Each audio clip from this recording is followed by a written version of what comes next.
it's about growing the space in general to make it so that people of color and and queer people and women feel more included and feel safer in the scene. You're listening to Our Space with Matt Vettese. Hello, and thanks for putting on another episode of Our Space with Matt Vettese. I really appreciate it each and every single week as you join me as we talk to some of my favorite bands, and hopefully they're your favorite bands, if not their future favorite bands. Just wanted to give you a quick reminder as we start off the show that if you haven't already, follow us on Apple Music, on Spotify, and subscribe to us on YouTube. Click that little bell. You know, all the things that help, of course, the podcast grow, help you discover new bands or hear more interviews from your favorite bands, and of course help grow the scene, because that's what this is about. This is why I talk to so many up and coming bands, and so, like I said, some of my favorite bands. And today we're talking to Action Adventure, Brompton from Action Adventure. I first heard about these guys when they toured with the Wonder Years a few years ago, and most recently they played a show in Toronto with some friends of mine in Greywind, and I was backstage hanging out talking to some of the guys from Action Adventure, asked them if they wanted to come on the pod because I've been listening to them for a while, and love their sound, love their vibe. They were so fun, so I'm really happy that I had a chance to link up with Brompton again for this episode, because we had such an amazing chat. If you haven't heard of Action Adventure yet, they're a Chicago-based band, and they create pop punk with some breakdowns in there. Kind of easycore is probably the best way to describe them, but pop punk with breakdowns is essentially the definition of easycore, so I think. But one of the things that they do that's really special and something that's different about them is that they are completely comprised of people of color, and they have completely coined the term pop punk in color. And their mission, according to the band's website as well, is to ensure that pop punk is a genre where everyone is represented on and off stage. And I love that so much.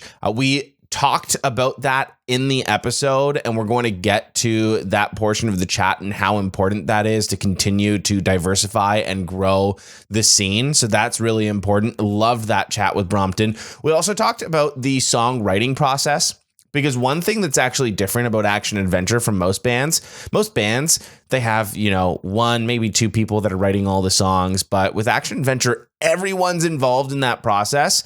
And so that can get a little bit tricky. So Brompton and I talked a lot about that. We talked about how virality has impacted the band. If you listen to the podcast often, you'll know and you'll hear that that's a bit of a trend. I like knowing how social media has actually impacted certain bands, for the better, for the worse, because that's just the day and age, right? That's just the way things are in 2025. My podcast and brand is built off of the wordplay of MySpace, where majority of my audience started in their discovery and search of emo and pop punk music. But this isn't my space. It's our space. It's our space to have these conversations, to learn, discover bands, all of that. So that's the whole point of my show. And I really hope that you enjoy this chat with Brompton. Let's get right on to it. We've got Brompton from Action Adventure on Our Space today. Thank you so much for coming on the show, man. Hey, what's up? Thank you for having me. You guys are one of those bands that are just a lot of fun. You can kind of feel that energy when around you. You can feel that energy on stage. You can feel that energy, in the music as well. I think the first thing that I want to know on your end is, because of that energy, how do you consciously put that into your music, into your performance, and all of that? So yeah, a lot of times, when we're writing and stuff, we're very conscious of what can we do live. We try and make sure that everything is pretty easily recreatable, in a live setting, with using as few backing tracks as possible. We do play to a click, but there's not very many things in the tracks that are in the songs. So it's not like there's 5 or 6 guitar parts or something. We try and keep it to two, maybe three for like one part, and we'll just, you know, throw whichever is the least interesting to play in the track whenever, if that comes up or whatever. But we really try and like think about the live performance as we're also writing the songs. And then it's like, well, what's fun to play for me? Like, do I want to sit there and play, you know, this one thing for a minute and 30 something seconds? Like, is that going to be boring? Am I, you know, is that going to be like engaging? Am I gonna be engaged in playing it, you know? So like it's a lot of like really conscious decision making, and a lot of like, because of that, we'll sit on a part as we're writing it for way too long and discuss it as a group, and like just kind of go over the minutia. And it's an arduous process, but I think it works out in the end, and it makes it fun for everybody. Does it ever create, I don't want to say argument, I don't know if that's the right word for it, but like, absolutely. Does it ever create tension when, you know, you're like, okay, I've got this awesome part, but for my awesome part, you need to play a boring part for it to work? So it's not even like, it has in the past, but we're pretty good about being like, it's cool because like in the next section you're gonna like rip this thing and it's gonna be you know, and then usually like if the part is so cool that like we don't want to like say that Oren is playing something that's like really really cool, and I don't want to play something to like detract from that. The part is usually so cool that like I'm engaged in listening to it, and like whatever I'm playing is just like adding to it and just like making it, like reinforcing it. And so like I'm still in it with him, you know? So it's or like if like Adrian is doing something like really simple on drums so that like me and Oren can like, you know, do something like fun or weird on guitar and stuff, like it's still like he said that he's still like really into what we're doing. So it, like he's locked in and like everybody's playing this, you know, the thing together. So it's not even really like you're not doing anything cool. There are parts where it's just like, man, I play the same thing for this whole time, you know, but for the most part, we're all pretty much engaged like with each other, and it's good. But it sounds like the songwriting process is very long because everyone is involved. Yeah, it's very collaborative. It's changed a little bit over the years, and especially like post COVID, and like post us like doing a lot of touring. We used to just like sit in a room. We have a practice space, and we used to just like sit in there for hours, and just all five of us be like, all right, who's got a riff, you know? And then like all five of us play guitar like relatively to the same level, so like everyone has riffs. So people will just be throwing stuff out there, and then we just kind of like run with it. Imagine like a room with, you know, five dudes sitting in a circle with like three of the five of them holding guitars, just attempting to pitch things to each other. That's what it was. It was not very efficient.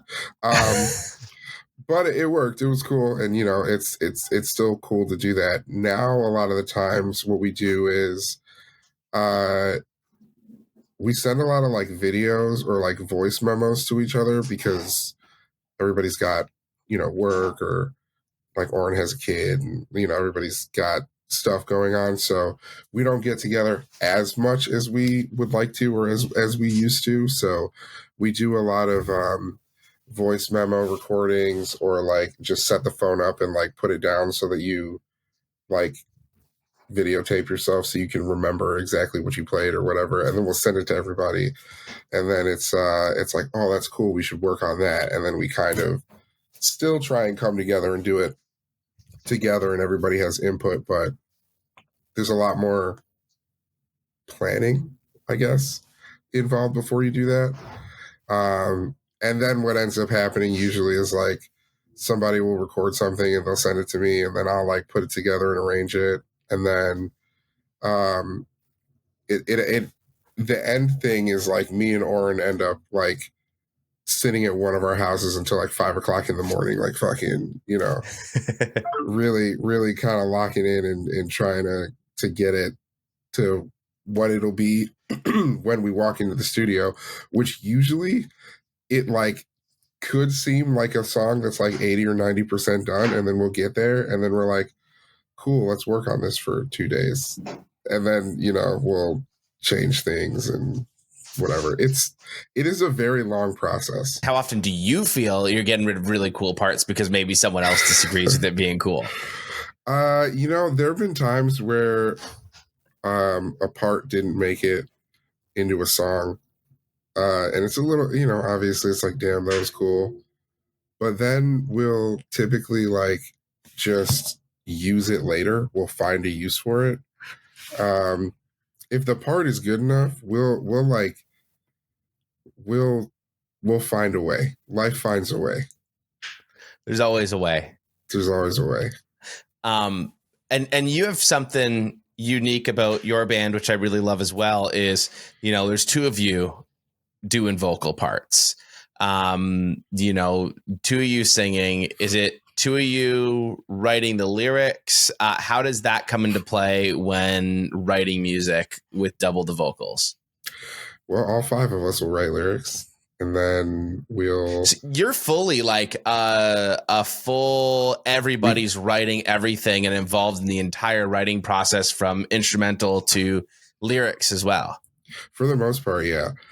It ends up being like, again, like it takes way longer. Like if it was just like me, just like writing a song, it would be so much faster, but it wouldn't be as good, like it's like you get all the best attributes of everything that everyone's doing and you put it together and then you have hopefully the best song. Sometimes we get a little crazy and we're just like, let's do this weird thing. But for the most part, I think that it works out with the way that we want to do it. I think there's also a lot of bands out there that will have, like maybe one or two key people writing songs. And then maybe there's a couple of like outside voices taking part in that. Are you ever bringing in outside people? Because it sounds like you've got a lot of cooks in the kitchen already writing your music. Are you like showing it to wives or girlfriends or partners and being like, hey, what do you think about this part? Or even other producers, anything like that, bringing more people into the process? Or is that something like we've got enough going on? No, yeah, we definitely do that.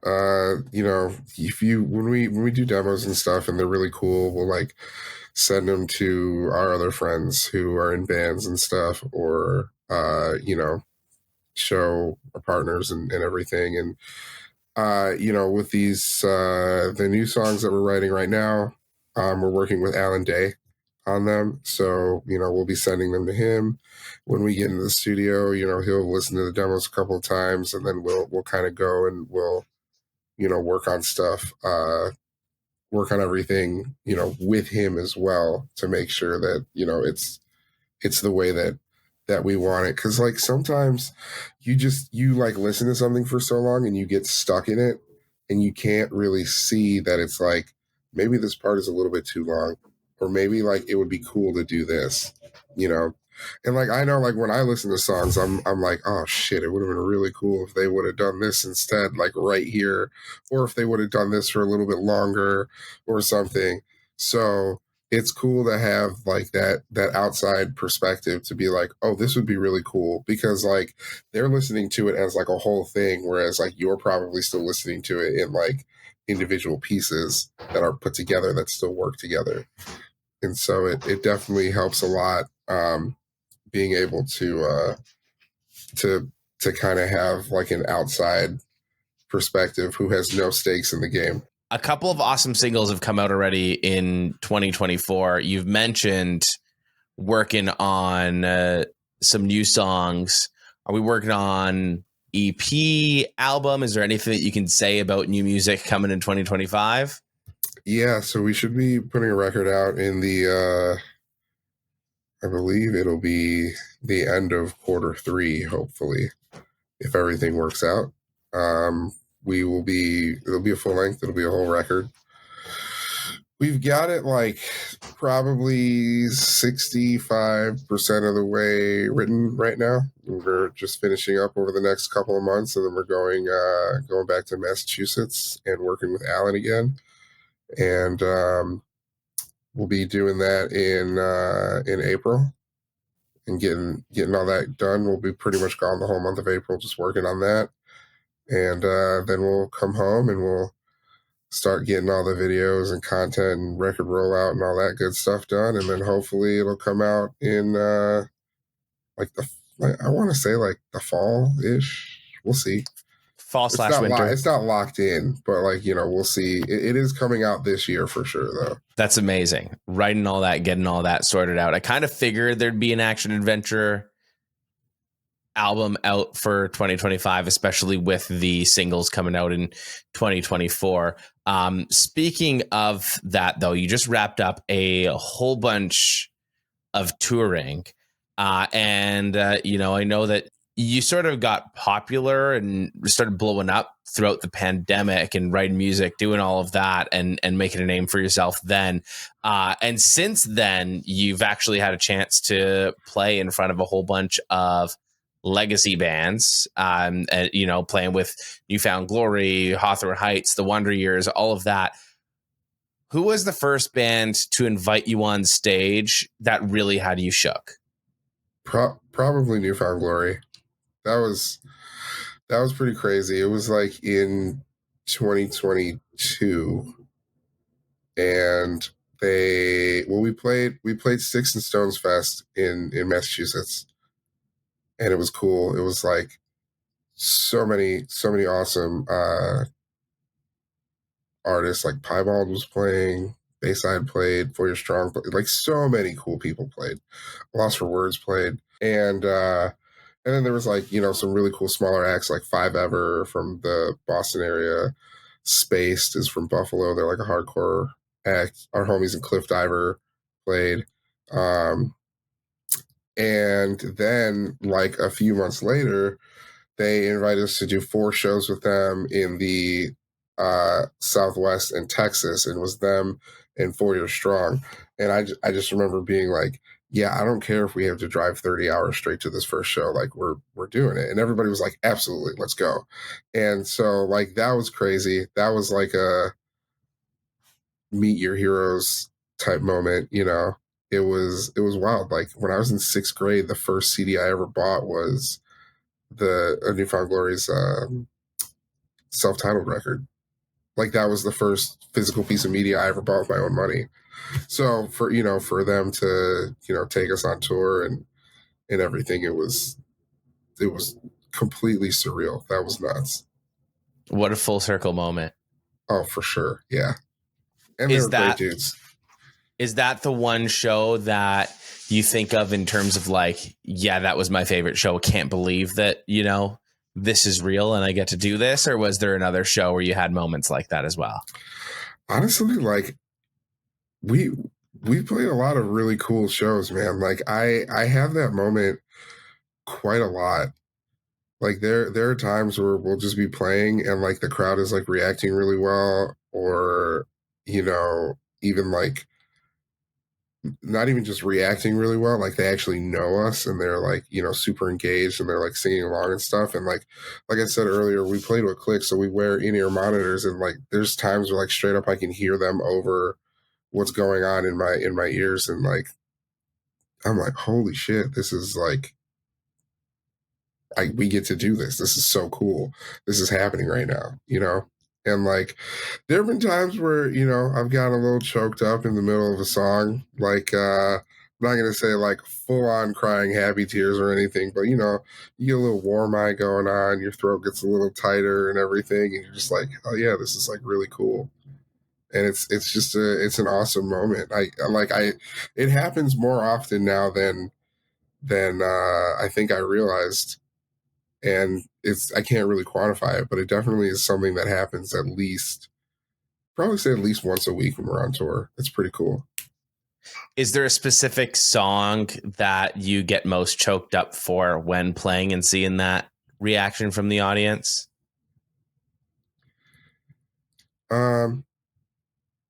could be like maybe barricades. Like people react really well to barricades. It's a super easily digestible song. It's like 59 seconds long, so it's not hard for people to know the whole thing and like be like super like in it. But that one means a lot to us. It was the one that kind of really took us to where we're at right now. And when people when they react to it, well, it's pretty cool. It's like really cool. Other ones would probably be like there's there's a song on Pulling Focus, the title track Pulling Focus. We usually play it as a closer, and like we teach everybody the lyrics before we play it. And it's it's hit or miss if they're going to do it. You never really know if they're going to be like involved. But usually by the end of the song, like everybody's like screaming the chorus back at us, and it's pretty cool, and it's a lot of fun. What's your favorite song to play live? Ooh. I think my favorite song to play live is probably Levity. I think it's probably Levity. It's a lot of fun. It's like really, I was talking about it being engaging earlier. There's a lot of like back and forth between me and Oren, and there's a lot of like guitar harmonies in there. Blake and I are both like doing things vocally the whole time. It's like super busy for me. Like I don't get like if I drop a pick, that's it. Like I have to just play. I have to just play with my finger. There's no like stopping and getting another pick because I can't walk away from the mic for long enough to do it. So yeah, it's fun though. It's higher stakes, but it's a lot of fun. I love that. And you mentioned Barricades earlier. It's your most popular song. I read somewhere that you made a post, then deleted the app. And then it sort of blew up. Did that going viral surprise you? Yeah, it really did. So like our friend Chris, Kodak Chris, he is a photographer here in Chicago, and we showed him the video, and he was like, "Yo, this is crazy. This is like so cool." And we're like, "Oh, thanks." He's like, he texted me like later on. He was like, "Yo, you should put this on TikTok." And I was like, "All right, for sure." So I literally downloaded TikTok because I didn't really know what it was at the time, and I put it up. There was like no. It was actually really not well done. Like I just put it up. There was no like we're action adventure. This song's called TikTok. There was nothing. It was literally just the video with like I don't even know if there was hashtags on it. I don't know. I just kind of put it up there and it just, sent it off into the wild. And then like I didn't delete the app. I think I just closed it for the rest of the day. And then I remember like checking it later and I was like, whoa, this thing has like 50,000 views right now. What's going on? And I like started texting everybody and I was like, guys, what is happening right now? And then we were just like slowly watching it. And like by the time we went to sleep, it had like 80 something thousand views. And then by the time I woke up the next morning, it had like 255,000 views. And then in like the next like couple of days, it hit like it hit 1 million. And then like a few days later, it hit like 1.3 million views. And it was like, whoa, this is crazy. And that was your first experience with TikTok. That was literally the first thing any of the 5 of us had ever done on TikTok. That was the first TikTok we ever watched. That was the first thing we ever posted. That was like the first time everybody had to download the app because we didn't use it. It was still like super new. So now I'm addicted to it. It's terrible. But now the doom scrolling kicks in. But at one point it was just, what you use as a tool to, I guess, get more eyes on you. What were the benefits towards the band of that song going viral? We got a lot of support. It was pretty cool. Labels reached out. We secured booking agents. It really took us from being like a local band to like a band that like tours nationally. We have it opened a lot of doors for us. We met a lot of people. I've met a lot of people touring now that, you know, I'm really grateful and I'm lucky to be able to call them my friends. Um, it like genuinely changed our lives completely. Like it was a completely different thing. And it was funny because like Blake pitched the song. He was like, let's write this song that's like an elevator pitch for who we are as a band and what we stand for. And it was like, just let's do it in under a minute. Oren had that like opening riff, and we just like did it. Then we did like the double time, and it just came together. We wrote it in like 8 hours, and it was a long 8 hours. It was us just sitting there arguing like, no, we shouldn't do it like that. We should do it like this. But like, you know, it was pretty cool, and it definitely paid off. And it is still, it's like still our top stream song. And were you playing this song before you put together that like, was this something that you were actively playing at local shows that you had recorded up on Spotify before putting it on TikTok? Was this sort of like, hey, here's our elevator pitch, let's put together everything for it, and then someone said put it on TikTok as well, and that just kind of coincidentally happened? Or was it something that like, hey, this is our new song and we're trying something new here? We played it once at a house show, and there's a video of it, and it's cool because like we recently, Blake edited a video of it where it was like footage from, it was like a how it started, how it's going type thing, and it was the video from the basement in the house show with like 20 people there. It was awesome. That was a good house show though, regardless. But yeah, it was like 20 people there, and then it cuts to the how it's going once it like all kicks in, and it's us playing Riot Fest, and it's you know, it's really cool because That's incredible. We can see, you know, how far that one song is really taken us. I mean, obviously the rest of the songs too, but like how that was like the catalyst for everything. You know, I really love that. I love the premise of the song. I love I love hearing that it's an elevator pitch for the band, but like I love the point that it makes, because I mean, let's be real, the scene is filled with white men. Saying this as a white man myself, but you know, have you noticed the reaction from other, you know, people of color because of that song reaching out, that are also trying to break into a scene that is predominantly white? What has that reaction been for you? It's been really cool. And it's been like, I'm super grateful whenever anybody brings it up. People will, you know, come and see us at the merch table or anything, and you know, they'll be like, hey man, you know, Barricades was really, it's a really important song to me, and I really love what you guys were doing. I wish that like I had something like this when, you know, I was in high school. Like I wish that like, you know, people didn't always look like us on stage.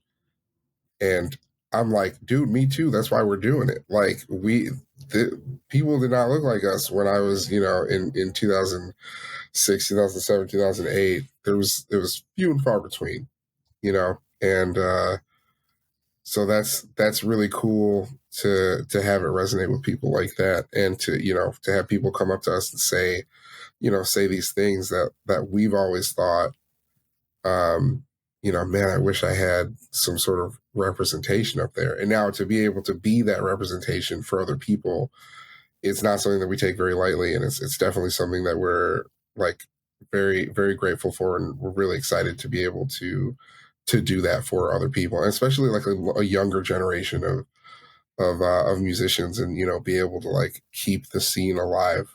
It's pretty awesome. I think it's great, because I also think that the way that the scene has evolved, I think if you look at it when we were growing up, yeah, it definitely was predominantly white. I still think that it is as well, but I still see the active bands now that are in the scene, emo and pop punk.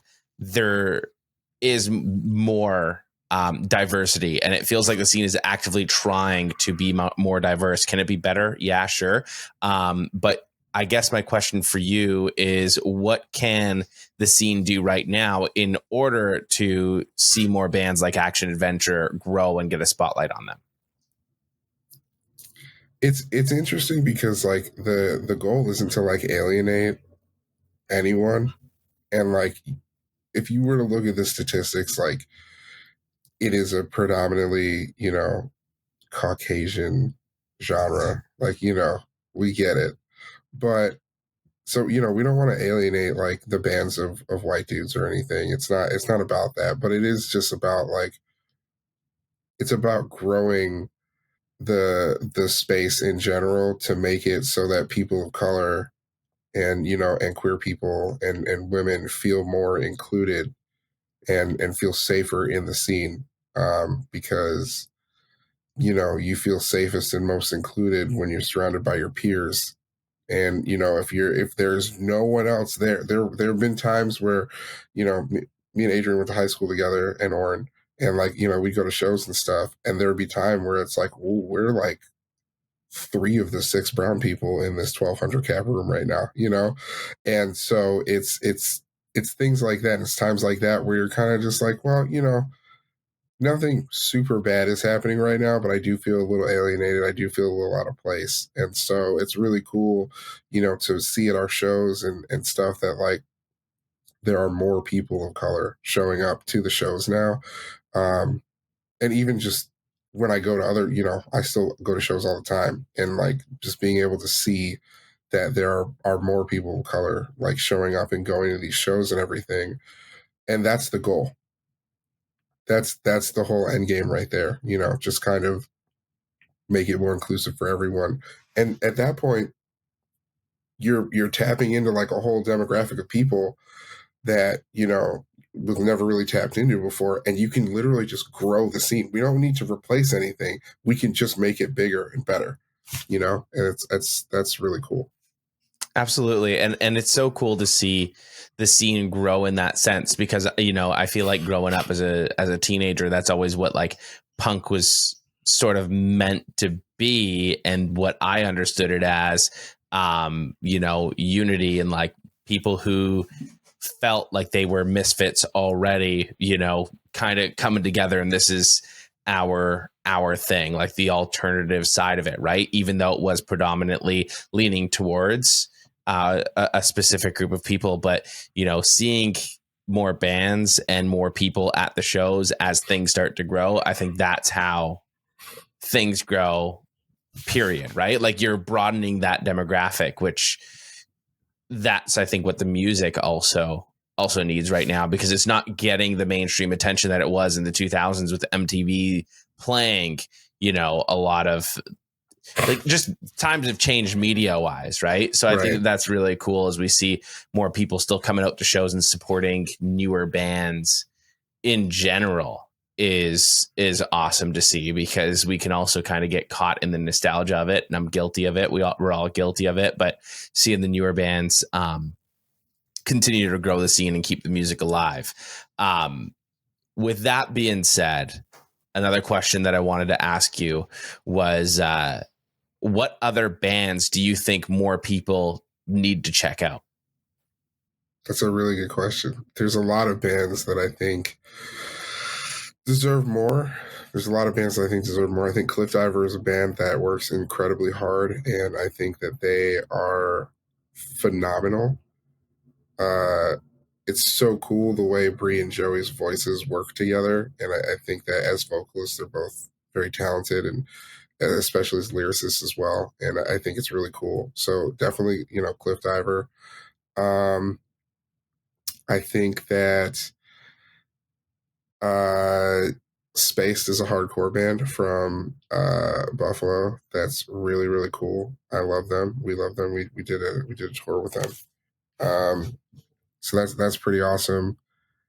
Man, there's like so many, and I feel like I don't have a lot of time. Fluorescence is a band from here.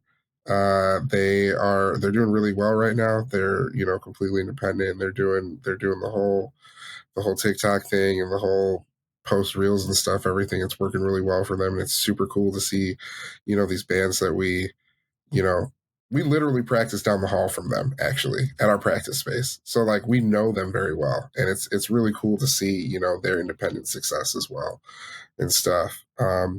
Another one from here, shameless plug, 4 Stars. It's a great band with our friends in it. They honestly, dude, the list could go. I could talk about this for like hours. It's crazy. I love that. I asked this question. This is the one question I ask everybody towards the end of every interview, because the whole point of the podcast is to help grow the scene and share some love for some up and coming bands that I personally enjoy as well, right? Action Adventure being one of those bands. So hearing you also shout out Cliff Diver, I'm going to shamelessly plug my podcast that people are listening to. If they haven't listened to the episode with Joey of Cliff Diver, go back, listen to that, watch that one on YouTube. But yeah, I think it's so important to continue to share the love, especially for people that love just emo and pop punk. There are just so many bands out there right now that are doing so well. I've said this on the podcast before, and I'll say it again. I really do think that a lot of the emo and pop punk bands that are doing it right now are actually technically better musically than a lot of the nostalgia acts. While once again, that's not throwing shade at any nostalgia act. I love nostalgia music. It is a good chunk of the music that I listen to. It really, really is. Me too. But, I think the nostalgia sets it to that higher level because we have those attached emotions to it. But technically speaking, I do think that there are a lot of bands that musically are a lot better than the people that we grew up listening to. So it's like the kids are lucky because they're getting both, Yeah. Yeah. I mean, if you think about it, like when I started playing guitar, I was playing guitar to things like, Metallica, Rush, AC/DC, but also like System of a Down and Slipknot and stuff like that, and like Census Fail. And now kids are starting to play guitar and they're learning Polyphia songs. and I'm just like, wow, we're about to get just dusted, man. We're our generation of guitarists is just about to be absolutely annihilated by these kids. And it's so cool because it's like, you give an 8-year-old a guitar and you're like, play a Polyphia song, and then they sit there and they learn a Polyphia song because what do they have to do other than go to school and sit at home and play and learn a Polyphia song? There's nothing yet. There's no like girls yet. There's no, or guys. There's no like, there's no distractions. There's no anything. So meanwhile, back then we were just learning Smoke on the Water. Right. So it's like, whoa, we're absolutely about to get annihilated. So in 10 years, I can't wait to hear where the scene is at, because it's just going to be like everybody's just like just playing crazy shit. I feel like when you accept that progressively in time we get better and better and things don't actually get worse, they get better, that's when you can like open up your mind to actually enjoy the progress that we've actually made in music as fans as well, right? Like it's so easy to be like, nah, all the new stuff sucks, I'm just going to listen to the same stuff that I listened to in high school. But when you open up your mind to, hey, I can listen to this and this at the same time, you open yourself up to great music. Otherwise, you're just ignoring so many amazing songs and bands just because you're staying closed-minded. And I know it can be hard, especially as we get older, to discover new bands. That's what this podcast is for. So to those of you listening, you're definitely making the right steps towards finding new awesome bands like Action Adventure. If you haven't checked them out yet, Brompton, where can they find your music? Updates from Action Adventure, tour dates, all of that. Literally everywhere, on every social platform, every streaming service, anywhere. Our handle on pretty much everything is ACT/ADV band, with the exception of Blue Sky. I don't know why. Oren just chose to make it the words Action Adventure instead of our regular handle. So thanks, Oren. But yeah, everywhere else, it's just ACT/ADV band. on all streaming services, just action/adventure. And, you can Spotify, YouTube, Apple Music, everywhere. What song should people start with if they had never heard of action adventure? I think they should listen to the 2 new songs first. I think that they're pretty good gauge of where we've been as well as where we're going on the new stuff. So yeah, listening to, Real Juicer Hours, and then probably listening to Big Al Dente. And then you can just work your way back, go to maybe hit a little Autopilot, hit some Levity, hit some Carolina Reaper, hit Barricades, I guess, because everybody's going to. When they see that 2 million on Spotify, it's easy to just click the biggest song to be like, I'm going to check this one out. Click the biggest song, and again, it is an elevator pitch, so it is, I guess technically something that's like, oh, we do a little bit of this and we do a little bit of that in it, but it's definitely not our heaviest song, because we have songs where we get way heavier in them, and it's not our chillest song or our lightest song either. So it's definitely a really nice middle of the road, pretty decent starting point. But I think they should start at the 2 new singles, because it really is I think it's like the perfect gauge of like, honoring where we've been as a band, and what we like to do, but then also like trying new things, and definitely it makes sense with like where we're going for the record, for the new record, and where we're kind of at writing right now and stuff. So check out Big Al Dente and Real Juicer Hours. Thank you so much for coming on the show again, man. And go and check those out. Check out Action Adventure. And depending on when you're listening to this episode, who knows? Maybe you're listening to them late 2025. Go and check out their new album. Thank you for listening to Our Space with Matt Vettese. If you enjoyed yourself, please support the show by subscribing and leaving a review.